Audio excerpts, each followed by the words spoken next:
Um, yeah. Now Oh, I'm making sure that I've turned my phone off. This is where we're at, people. oh, you know what? Speaking of, because yeah, we're still on Do Not Disturb, all right, so we're good. Something made a big fun sound. It's probably been, there we go. There we go. Okay, let's hope that is done. Because everything's acting like it's Mercury retrograde and it's not, and that irritates me. Yeah. Well, maybe because it's just shady to us. I don't know. Okay. A frequency is so high. Actually, that is true. Classically, I have trouble with technology and I've had an online business for 11 years. And I've been told by multiple Ayurvedic practitioners and acupuncturists that it is my frequency that disrupts it.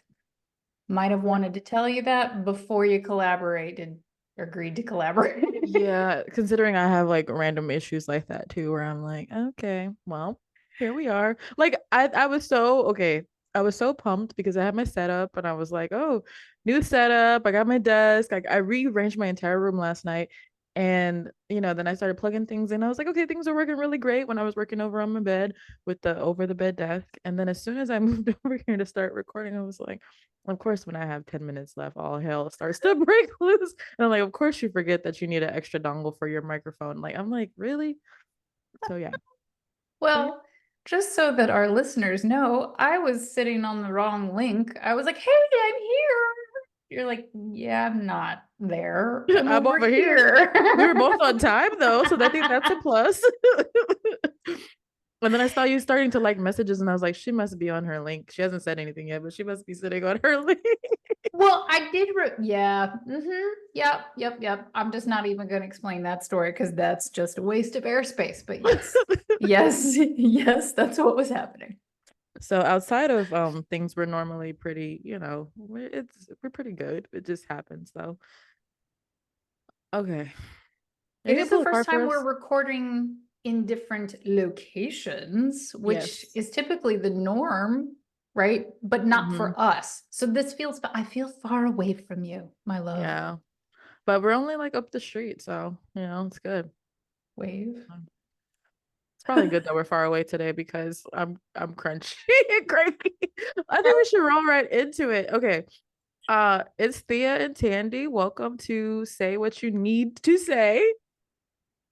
Say what you need to say. It's going to be different every time. I think so. I like that.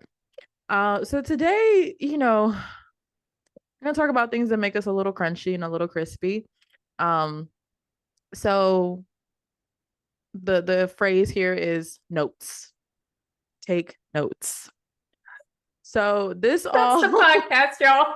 yeah, that's the podcast. Take notes. Um, this expression, this all started because of just a few like crunchy experiences. So my first job ever was in customer service.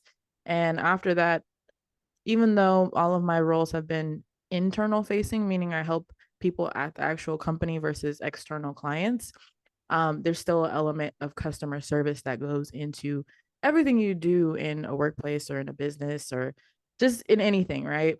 And so we've had a lot of experiences lately, Tandy and I, of people just botching the ball. I'm not gonna say who they are, but I'll tell you like the like industry because is what it is. I think this is relevant here. So most people have a lot of dental anxiety, right? And I've had a lot of like challenges with finding a dentist. And so like I found one that I liked, but and I guess I should say and there because it's two things can be true. I can really like a place and also really feel like step it up a little bit. And they train a lot of people on site, which I think is really great because I didn't haven't seen that before at most dentist office. So I love seeing people get their training. And I still think there's some like bedside manner, bedside etiquette that is missing. And when people are in high anxiety, high stress states and places, you have to really like focus on your customer service. I think that goes for anything, but especially in, the medical industry where people are already anxious about being there. So let's talk about it. We can get more crunchy and crispy and I can maybe go into the story. I don't know. But let's just start from the place of like taking notes, Tandy.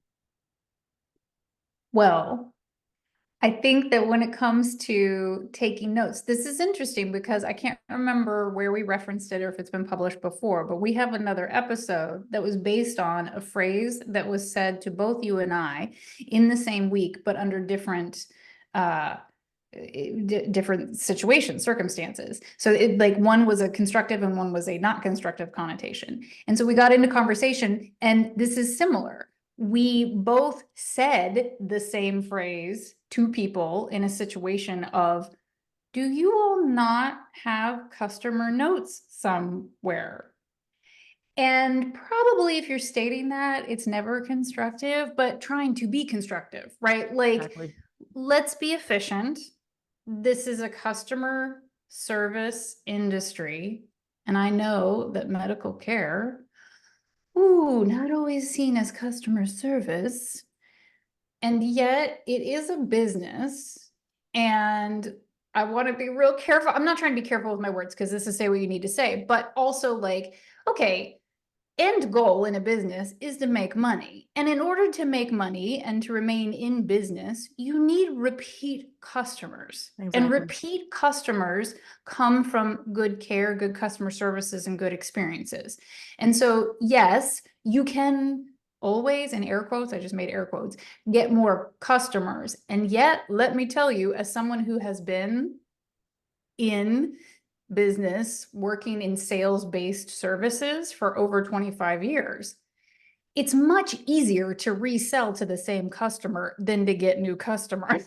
Yes. So just if you're like efficiency and maybe like, the word lazy is problematic, but like, it's just easier. So my very first job in the fitness industry was membership sales. Prior to that, I worked as a waitress, I worked as a bartender, and I managed restaurants as well for a period of time. So always customer service based, right? And I'll just start with where I uttered the phrase, because I think my phrase came first in the chronology of this Mm. experience, that I had a membership at a local studio, I will not name it, that I needed to cancel. Okay.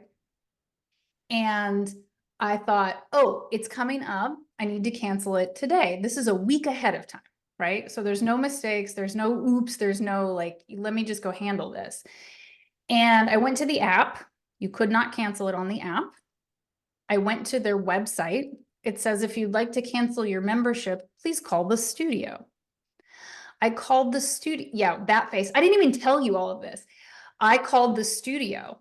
It was on a Sunday. Fair. Okay, nobody's there. I left a message.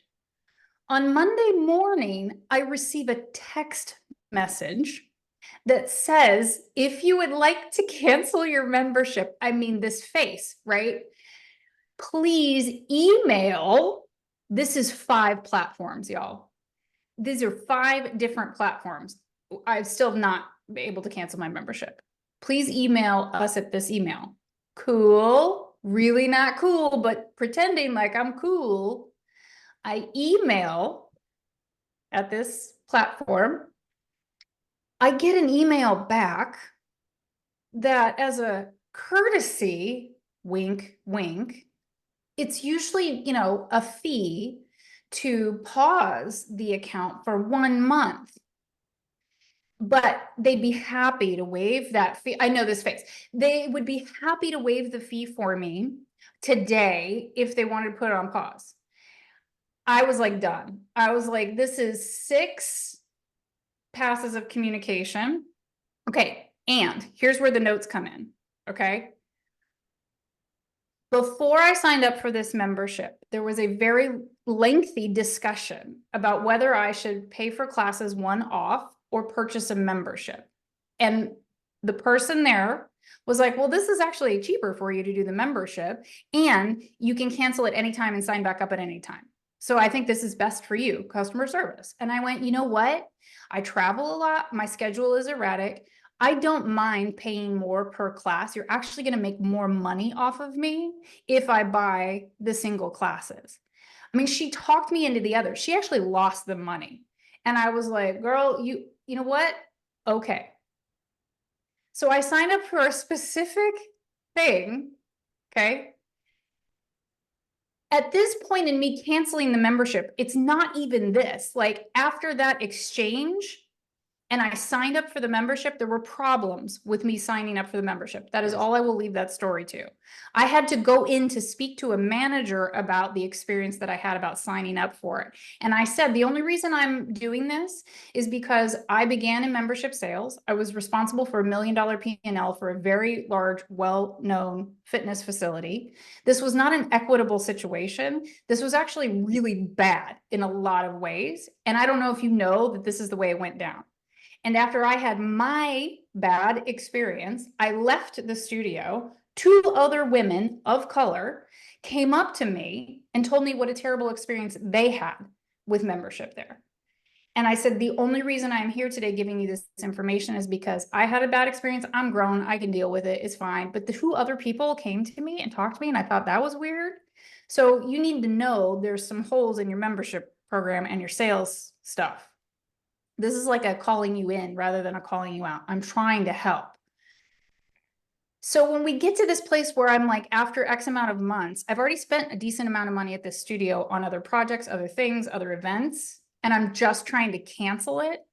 My little like clickety clack Kermit typing fingers were like, do you all not have notes in your system? Like, number one.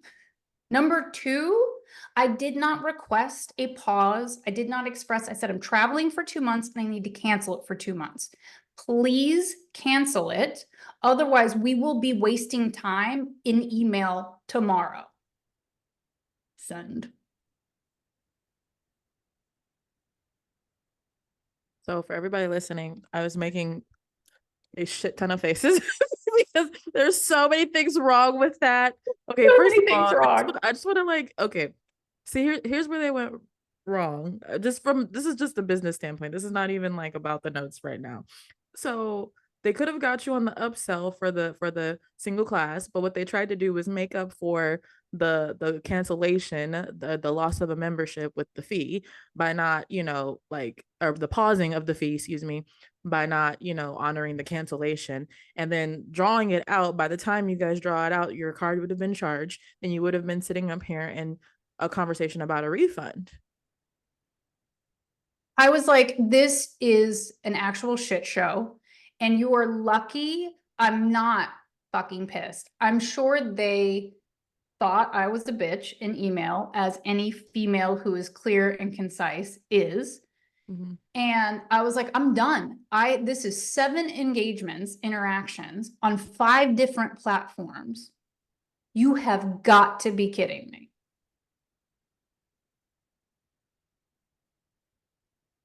Now, the problem with that is, and Tandy knows that I had this story of trying to get out of this coaching engagement that I was in that was just utter trash. Um, and people end up losing out on the sale trying to pressure close.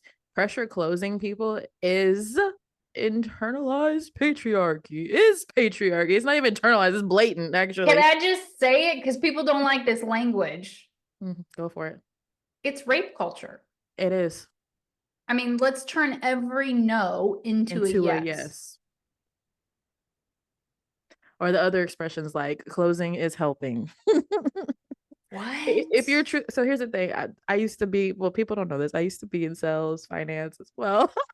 Different time in my life. I've done a lot of interesting, like random things.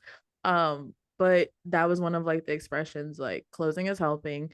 And you know, I think if you're selling and you're really like getting down to the root of what your client actually needs and what they want, and you're actually spending time in that, sometimes you do need to nudge people towards what is actually beneficial for them. But it has to, they would say, if you say it, they defend it, but if they say it, they own it, right?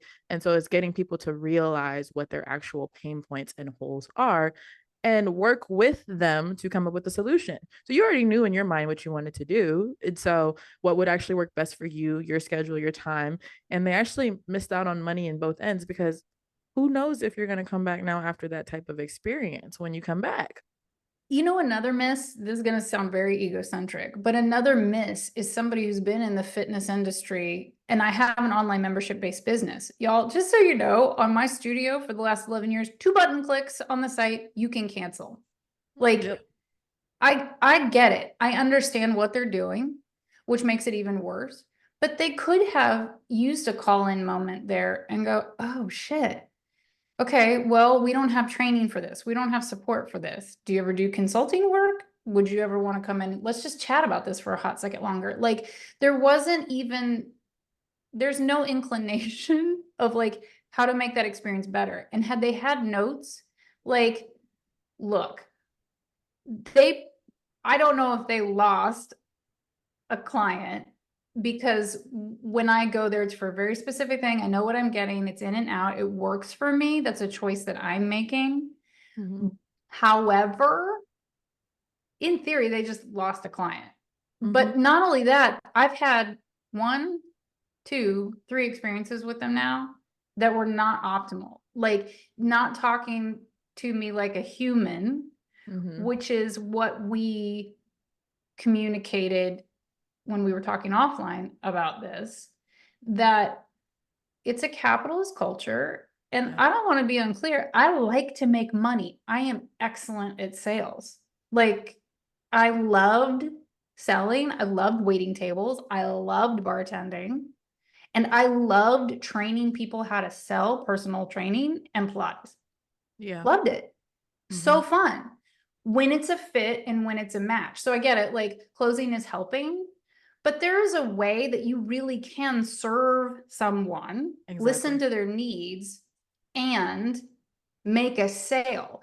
This is the thing. Like, people think if they don't sell the high ticket item, or if they don't get them to say yes to what they're supposed to get them to say yes to, it's like, no, you just want them spending dollars there. Like, Yep. my dad was the largest independent grocer in Oklahoma for 25 years. There's a side story to that too. But, you know, he used to always say, like, pick up the 20 on the floor. Like, you want to make 1 million, pick up the 20 in front of your feet. Yep. Like, make somebody feel like it's accessible. So again, this idea of like, they may not have certain money to spend. Don't sell them a high ticket item. You want them spending their money they've got with you, literally. Yeah. Value them, treat them like a human, listen to them. Like, Mm-hmm. I'm clearly, it's going to sound shady, but I'm not 20, I'm 46, right? And I know clearly what my schedule is and what my bandwidth is. I do not need to be sold to. And I point blank said at the beginning, if they'd have notes, they'd know this, you know? I Mm-hmm. can't come 4 times a week. I just can't. I wish I could. Yeah. Can't. That's not But people, feasible. no, people just don't listen. And when you quit listening, that's when the sale becomes shady. And this idea of getting everyone to say yes, like, this is the goal, I think people need to hear it in the harsh language of, it's rape culture. You don't have consent. They have said no, or they do have resistance, or they have concerns, right? And you do need to address those, but you also need to see if it's a fit for them, right? This is vetting. And Yeah. again, why we often, like in business, can get really myopic about an instant sale instead of looking at the long-term strategy of a business. Well, I didn't sell X amount. Yeah, but how long are you, what's the life cycle of that client, of that customer? Exactly. That's different. And that's like, we just don't understand the long term of treating people No. well. And then I just get irritated of like technology, right? We have the technology to leave Yeah. notes to Mm-hmm. then understand, ooh, they might be crunchy about certain topics. Let's not walk into a mess. How can we help them? How can we avoid another argument or losing a client? And I do Exactly. not prescribe, I don't. I do not prescribe to the theory that the customer is always correct. I don't, Because they're not. because they're not. And you know what? I want to go back to this real quick because I think sometimes too, like what people don't realize is when it's not a fit, like you're finding out when you're bringing somebody into your process that these are filters that people are going through. And if they're not a good fit, they're going to actually be harder to work with in the long Yes. term. and harder to coach in the long run. And, leaving on a good note, I don't know, like Tandy and I are very good about this, even if, we don't move forward with someone, but had a great experience, very likely to refer people back. And I think a lot of times those opportunities get missed from just, again, the short term sell in front of you, the short term goal. Totally. And what I think is interesting too is that in this guise of like, don't try to convince everyone to buy from you, right? Mm-hmm. Sort of scenario, don't push, push, push, push, push. What's interesting is that this may sound shady, but one of the techniques that I did and do employ, but it's in earnestness. Like if something is not a fit for somebody, I'm gonna tell them it's not a fit, Mm-hmm. right? But you can also velvet rope things. And who wants to get behind the velvet rope? Everybody. Mm-hmm. When you tell someone they can't have something or they need to work their way in or up to it. So there's also this like dynamic of like sometimes it's important to tell people it's not a fit yet. Like this isn't going to work for you yet. And actually by being honest, Mm-hmm. that also may gain you a client or a sale. Not in the moment, perhaps, Mm-hmm.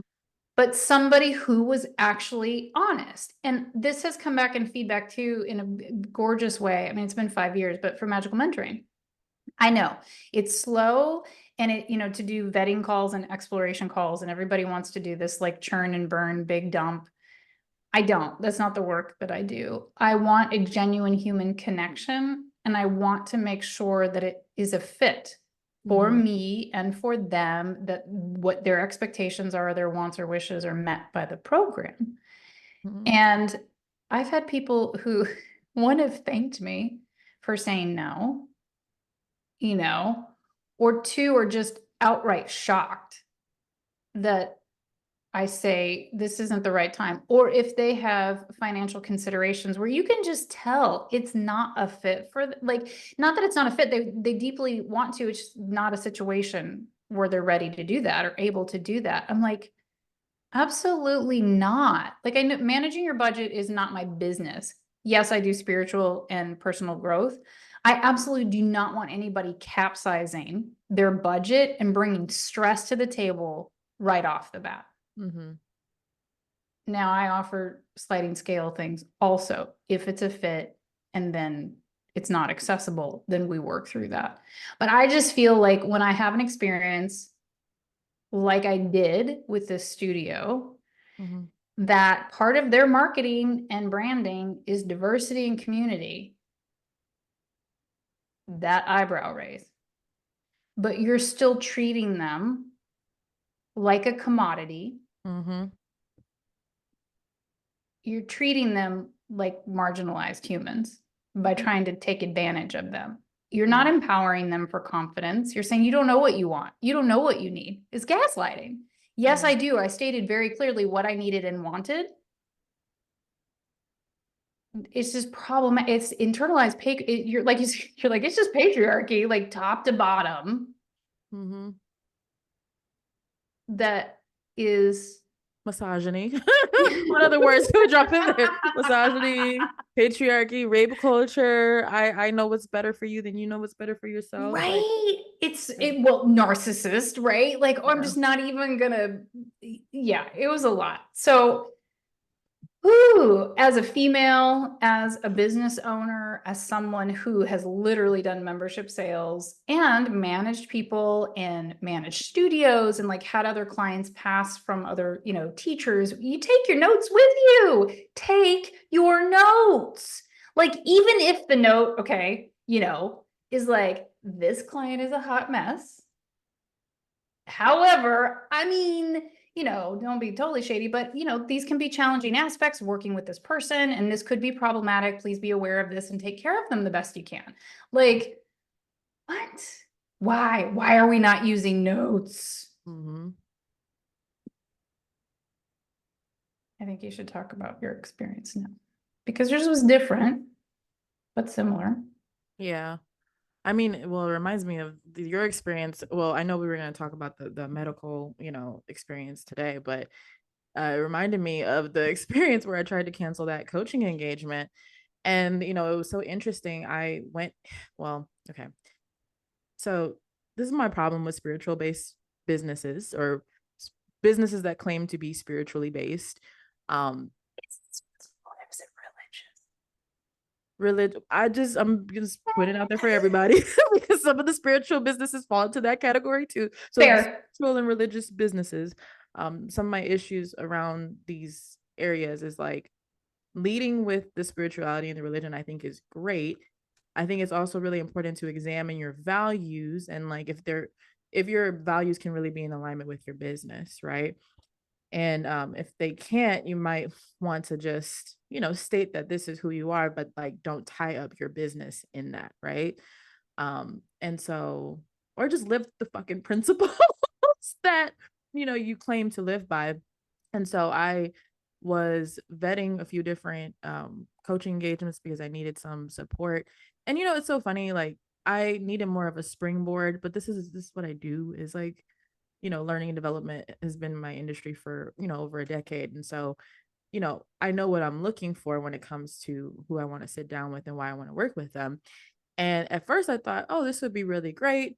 I'm going to be traveling for the next few months though. So let's start this in another few months. Oh, well, you know, this opportunity and you get to work with so and so and da da da. This won't be, and they like strong armed me into this coaching engagement. And I was just like, okay. And then I was potentially going to actually, Tandy and I were going to partner on something. And so the nature of my business and my scope was potentially going to change. So I was like, hey, we need to pause this, come back in the new year and let us figure out what if, like, what are we like, is this even something that we're like, we need to like get on the same page before we bring in people to like tell us. And we don't even know if we need you all to tell us at this point because these are different circumstances now, right? Different resources at play, like all types of different things. And so they were so aggressive and passive aggressive at the same time. I didn't know it was possible. But like reaching out through a Discord chat, reaching out through or ignoring my emails because I feel like email is the appropriate place to communicate when you're talking about membership details and when you're talking about money and Because it's a legal document, is why I that part. That's avoided exactly it. why that's exactly why I did it. I was like, come Yeah, over and talk to me via email. But if you have my card numbers, we're talking about card numbers with the last four digits. Like we're talking about that type of information. That should not be in a Slack channel or a Discord channel or a Telegram, whatever other DMing. It should be in an email where someone's protected and has privacy and security, right? And we should all be using business suites for our emails. Like it's just standard. I think that's standard practice, right? To protect my privacy. So ignoring all my emails, but replying to them I was just like blown away. And I was like, okay, this isn't going anywhere. So I just shut it down. But they continuously tried to like charge different cards. They would change card number, like it's just insane. So I was just like, wow, this is something else. Wouldn't send me my actual contract. I was like, well, send me the contract. And they wanted to keep it in their portal and not send me. You should be able to request a PDF of your contract at any time absolutely. and not have to log into a portal to get it. Like I couldn't download a PDF and I can only view the e-signature, not the actual PDF. So just so many things wrong with that situation. But I stated like what I needed in the very, very beginning, and I restated what I needed. And yeah, I was definitely strong armed in that situation. And since then, I'm not as nice. I mean, I've always been nice, but I think that Sandy and I have said this before. You guys are getting the inside scoop into our personal conversations, but the reason why, you know, some of us are very nice for a while is because we're also very mean, you know? Like I am very nice, but I have a hot temper. I have a It took me Yeah, a while to admit that, but I have a really strong temper and I have a quick mouth. And so if I like walk away, that's for good reason. Like I need a minute because if I come to you in the moment, it's not good. It's the Aries rising in me is like, I want to burn this bitch down because you're not listening to me, totally, you know, and like totally. all my like sense goes out the window. But yeah, so it was just such a negative experience.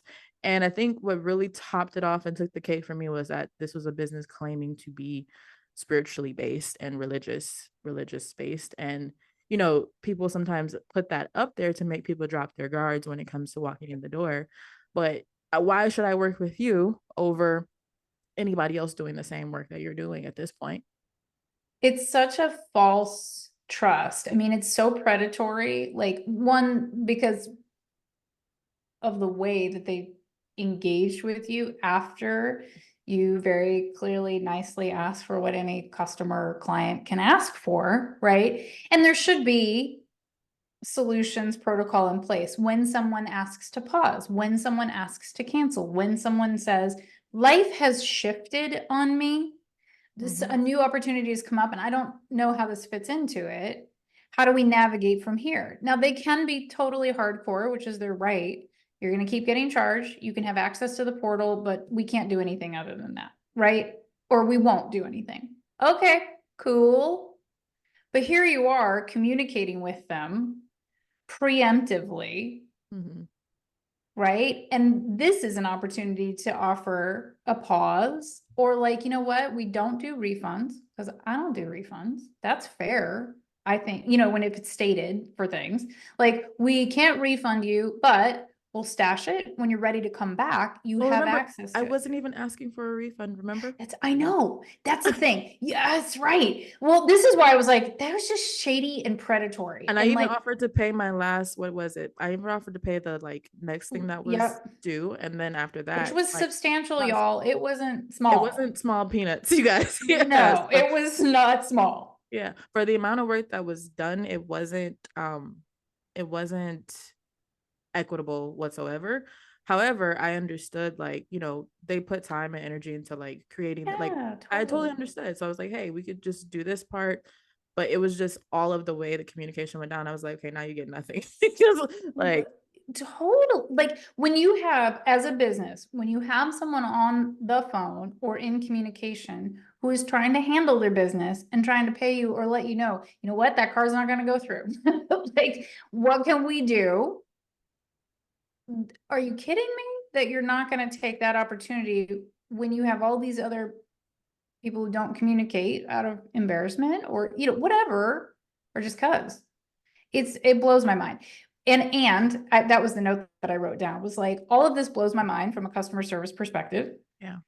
And particularly when it's labeled as spiritual or religiously based. And then that makes me even more angry, because it's it's inciting false trust.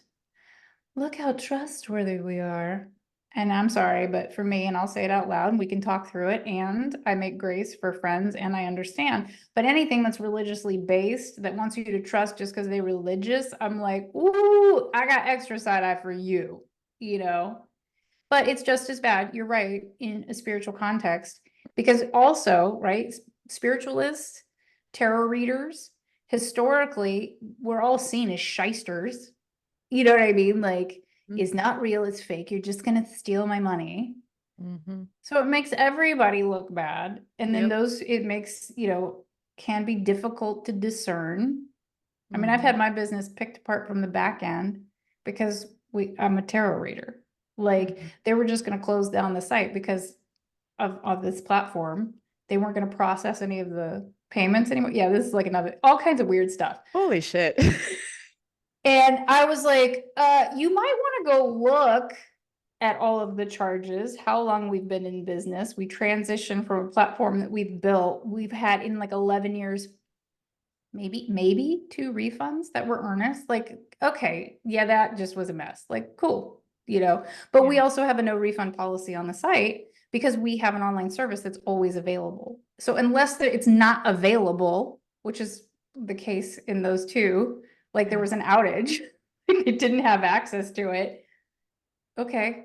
Like, y'all are just gonna lose money because it says tarot on it now, but you're not looking at like the customer reviews, the life cycle of these people. Like, what is happening? So it's like, I'm like, y'all are worried about the word tarot, Mm-hmm.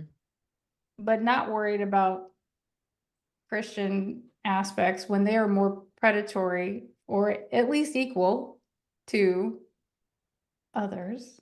I Mm-hmm. don't want to go too off course, but it's, the thing we were talking about today too was that customer service, I do, I feel like an old lady when I say it. I'm like, I feel like it's lost. Like people are just not customer service oriented, like I'm all for unmasking. That's what you and I are here to do in these conversations. I don't people please the same anymore because I'm so exhausted by it.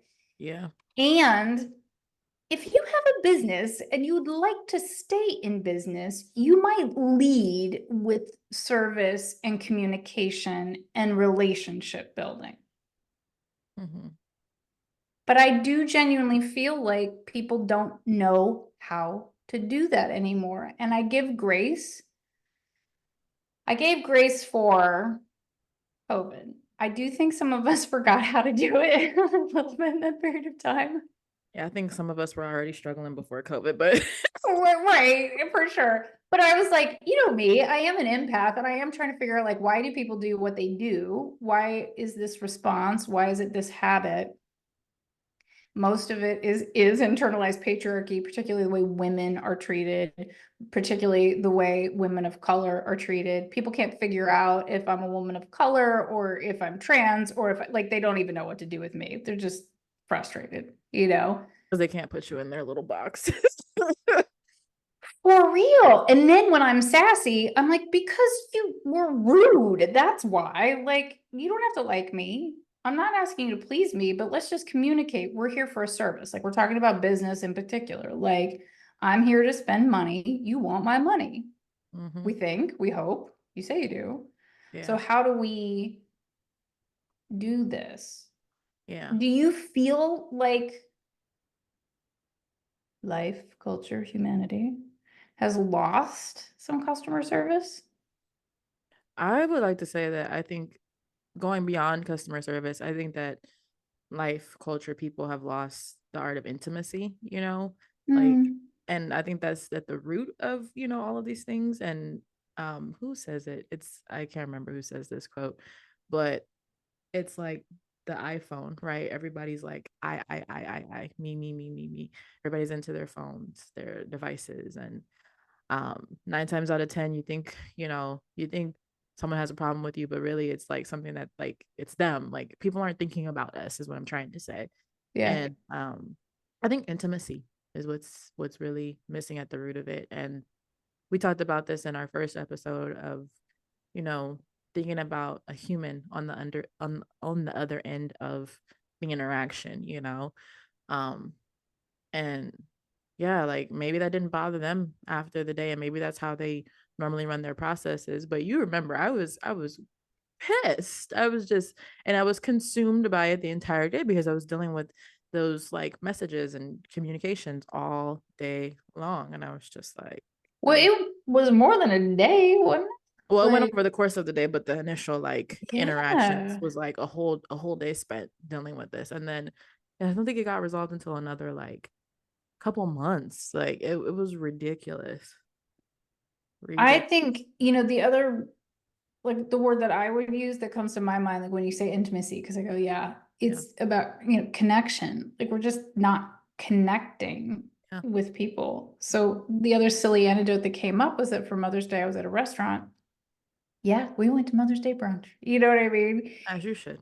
As we should. It wasn't as chaotic as I thought it was going to be, but it was definitely busy. And we ordered, and the server that we had, gracious, great, good. We ordered, and we're a conundrum of things when we order. Less so these days and less so in different cities. But I have to state I have celiac. I have to request that they change gloves. I have to ask certain things that aren't notated on the menu, and it can be frustrating. And it's definitely a high probability for irritating people or getting things wrong. Yeah. Got it. Also would like to state that in other countries, people take it so seriously. I'm never given side eye and they value it. There is intimacy and connection and importance in it. Yeah. And in the United States, it's a 50-50 of what I'm going to get, of Yeah. whether they're like, oh, this bitch. Like Like, an inconvenience again. Like yeah, or like yeah. I'm, orthorexic and making it up and just trying to be difficult. Like, no, it really will impact my life for two weeks to 11 weeks. So we need to talk this out. Like, Mm-hmm. all that said, she was lovely, sailed through it. It was at a space that usually holds that pretty well. Wasn't even my meal. was my husband's, that he ordered something and said, I don't leave this off of it. She came back, it was like, gosh, 30 minutes later, and she was like, I am so sorry. They just told me, that it has dairy in it, so we can't do that. And he was like, that's okay, we'll just order something else. So it was like not a super big deal. Like she was embarrassed, but then it took another 20. There was no communication. They bring out some of the plates. Okay, cool. Then it happened so fast and it was so like not communicated. I don't even know what was said. This person came out from the kitchen, asked if what we got was okay, then Mhm. said the other will be on its way. And I said, okay, thank you. Did not introduce themselves as the manager, did not say Happy Mother's Day. So sorry for the inconvenience, or thank you for your patience. I'm a big fan of like not apologizing, but thanking people, Mhm. right?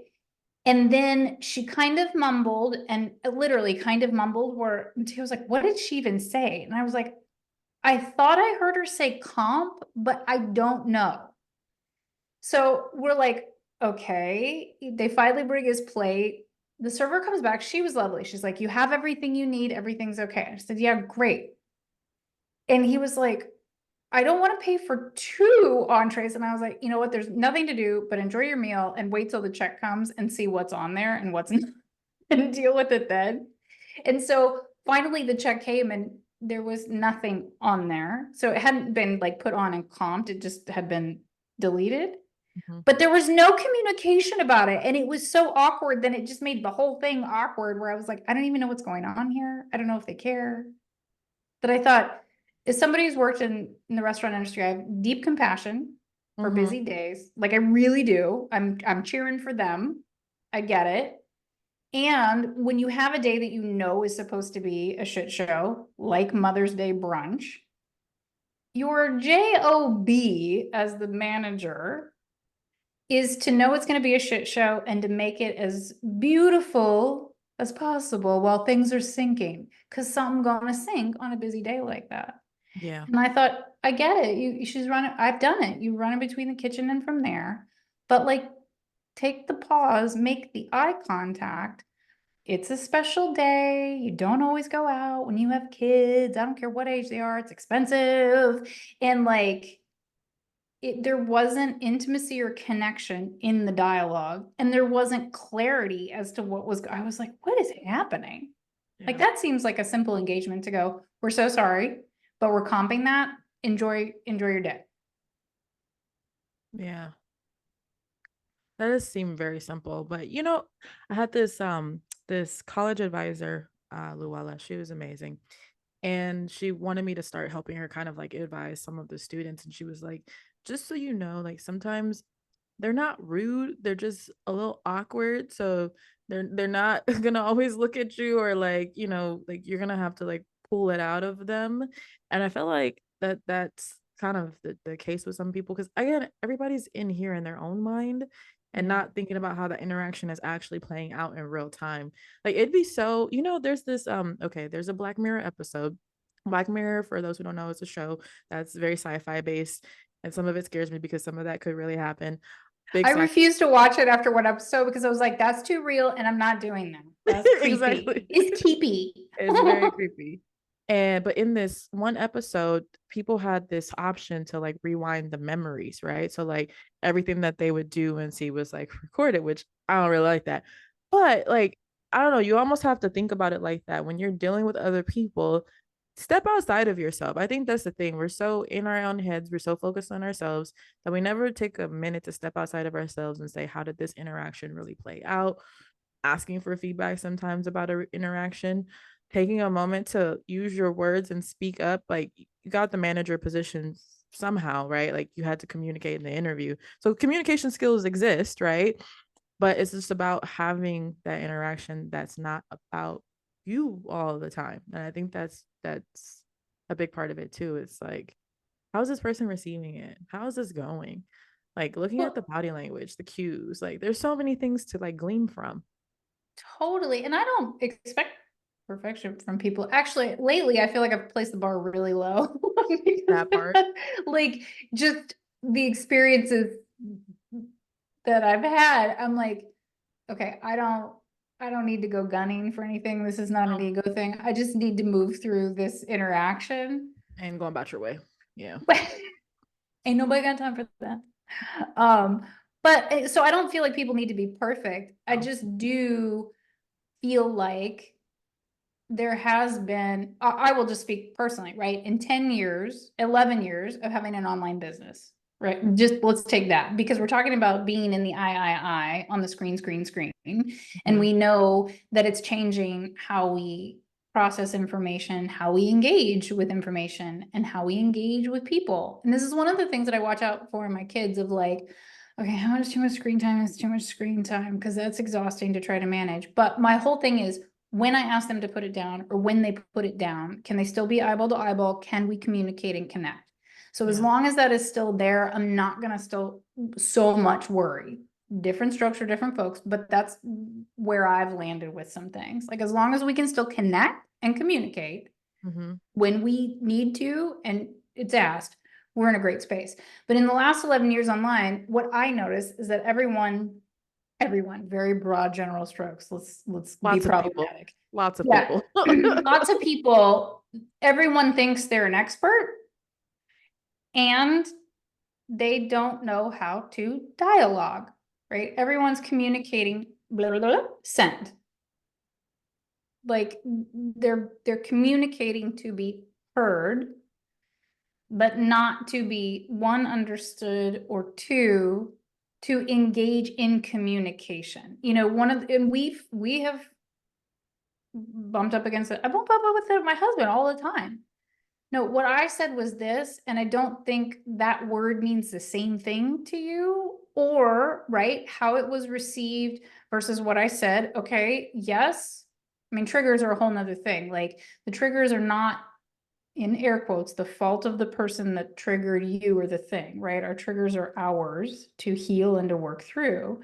However, like you said, like you say something and go, oh, that didn't land well. Okay, now I have to do recovery and be aware that that didn't go well. And there could have been a kinder way to navigate that. Or we're human.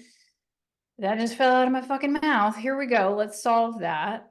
Yeah. Right. But there's just we focus so much on language in with my mentoring clients and listening skills, right? I have a client I've worked with for years that even yesterday it was very surprising and really cool.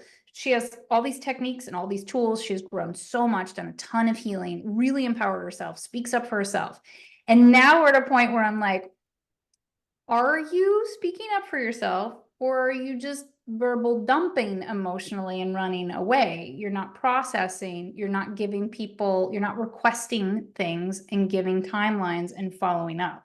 Like you're not giving people a chance to help or respond or shift or change. You're just blurting at them now. And Mhm. she was like, oh, right. So like we all have to have check-in points, but I just find that in the last 11 years in particular, it has accelerated that everyone thinks that they're an expert, that they know everything. They don't pause to go, who am I speaking to? What is their lane of expertise, if that's applicable?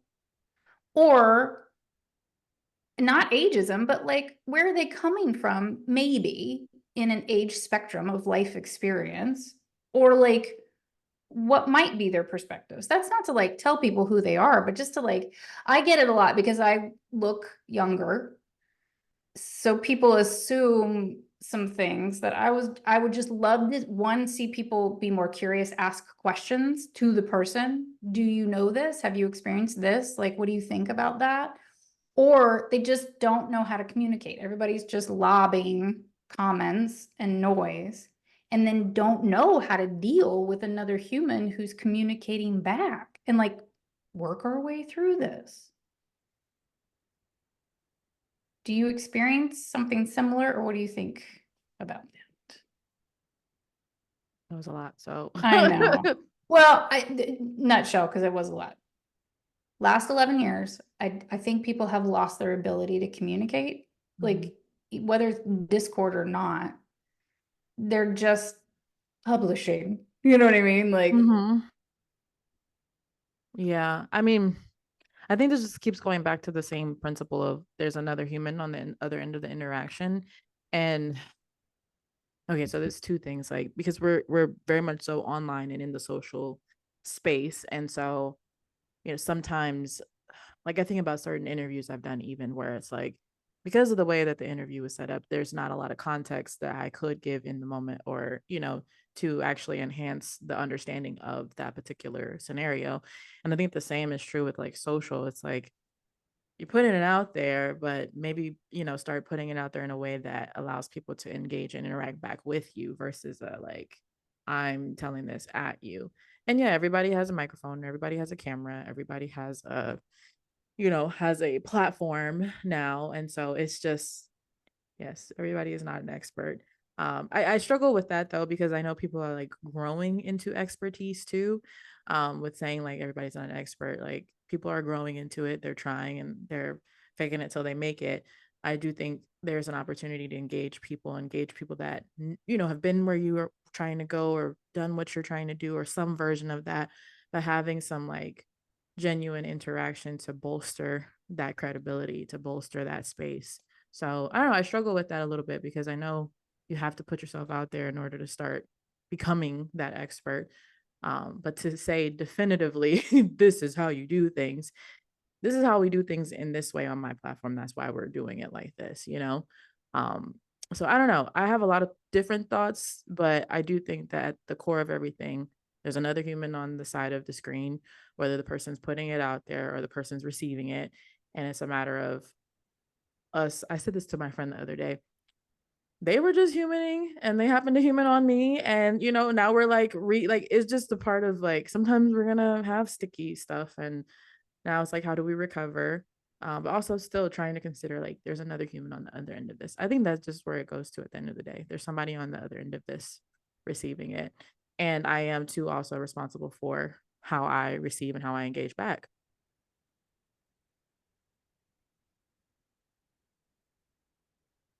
Because it's sticky being a human. That's all I'm gonna say. Well, It's I sticky and yeah. it's tricky being a human. I just think especially when you're in, which all of us from some extent are in service space, like we are serving others when we're showing up at work, we're showing up in our businesses, we're showing up in the public facing eye. Like, we have to consider people. I mean, we don't have to, but we should. Well, and you can consider, because I know that, and I don't prescribe that the customer is always right. No, we definitely don't around here. Sorry. Yeah, I mean, I don't, I know that's not what you're saying. I just am clarifying, that I very much have boundaries and foundations and rails in the business, since that's how the conversation started, right? And yet within that, and genuinely being in sales-based business from my very first job, right? Yeah. Which is almost 30 years at this point. No, it is 30 years. Ha ha ha. I can do math. Mathing works. That my experience has been that communication has decreased. And it's just unfortunate, because again, I don't think everybody should just be allowed to do what they want. Like, it is a business. You do have to run a business. In order to run a business, you have to make money, and there have to be parameters about how that's set up. And humans are humans. And if you want to talk dollars in sales, like, it's much easier to keep a client and to have them feel safe and continue to spend. That builds foundations of consistent business. Mhm. Right? But this Yeah. idea that we should be knocking it out of the park, everybody should say yes. You should strong arm people, like change their no's into yeses. Yeah. If you have to change their no into a yes, your marketing is not good. Mm-hmm. Meaning then you're in a space where it's literally not a fit. Like, your marketing should be one layer of vetting, right? Mm-hmm. And vet them to a point where that's for me. I want this. This is a fit. Yeah. Absolutely. I mean, and honest, like, okay, I did a connection call with someone with the context already set that we were here to talk about like business and collaboration. Like, that was very clear. It wasn't like a bait and switch, right? Yeah. And so she was like, well, what's your range? I was like, I'll just tell you the price. Like, I don't, it's not a Yeah. range, it's just, this is the price. Like, I don't, there's no smoke and mirrors. This is what it costs for everybody. Like, if you want to do it, you can do it. If you don't want to invest, you don't want to invest. It's not a good fit. Okay, well, yeah, I appreciate that. We'll see down the road. I'm like, cool. I'm not gonna close you. We're just gonna talk. If it's a good fit, we move forward. And I think, I don't know, the law of large numbers, just the more people you talk to, the better your marketing gets, like Tandy said, and just not getting so attached to that outcome. And use your notes. Use your notes. Can't say that enough. If you guys need help with tools or systems, we can just kidding. uh anyway, so I think we should do a part two of this conversation. Um, I don't know, I'll come up with the lane or the like direction later, but there's so much in here that when I rewatch it, I'll understand why I'm saying this. But I think we need a part two because not necessarily to like continue to hammer home the point of like communication is important, but it's like I think people, need some tactics or need some like, something to like really attach this information to. So we will brainstorm on that and let y'all know if we do that. If we don't, then we didn't do it. But your main tool and tactic is to use your notes or to advocate, because it actually came up with third place. That I was at another doctor's office that somebody said, I'll put that in the notes so that if I'm not here next time. And I was like, thank you so much. Like, Right. I think, again, gosh, are we all exhausted in advocating for ourselves? Yes, However, but we can, right? Like, can you please put this in the notes? So, because I think maybe that's one tool for today. Like, the funny one is like, dear businesses, if you run a business, please use your notes. Like, even if it's just you and you have clients that you're talking to, keep your notes for when you talk to them again, or if they roll through again. It's going to help you. It protects you too in a lot of ways. it But does. that the second today, to give like two little like what I like to call roots to it, is that you can advocate for yourself in situations too, particularly in medical situations or sales. Like, can you Mhm. please put this in the notes somewhere, because I do not want to run into this again, or it's just going to save everybody time. Your mic cut out. Say that last Oh, part again. what? The universe didn't want to hear that. That you can ask, to put it in, can you all please add this in your notes to save everyone time? Because I don't want to have to repeat this, when we circle back, or when I circle back, or when I come back, right? And Mm. maybe it's the fitness industry that, because that's what I really grew up in as a career path, avid use of notes, always. Yeah, That's, and it serves everybody. It protects the business and it helps the client. absolutely. I agree. So yeah, maybe we'll come back with some tactics next time. This was awesome. Thanks for sharing your experiences, Tandy, and thanks for everybody who's listening. And we'll do that awkward thing where we say goodbye. But I'm gonna say thanks to Thea for sharing and listening, Thank you. hosting. I Thank you. love you. I love you too. We love y'all. We do. Bye.